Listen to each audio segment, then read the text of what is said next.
अस्सलाम वालेकुम, नज़र एडवाइस चैनल में वेलकम। उम्मीद है आप सब खैरियत से होंगे और सपोर्ट करने का दिल से शुक्रिया। आज का नेम है ईसा। ईसा बहुत ही प्यारा सा, यूनिक सा और ब्यूटीफुल सा नेम है।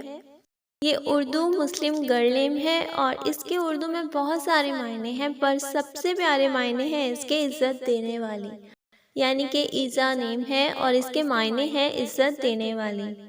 मिलते हैं नेक्स्ट वीडियो में न्यू नेम के साथ। और अपने या किसी भी नेम के मीनिंग जानने के लिए इसी वीडियो के नीचे कमेंट्स कर दें और सपोर्ट करने का शुक्रिया। Thanks for watching. अल्लाह हाफिज़।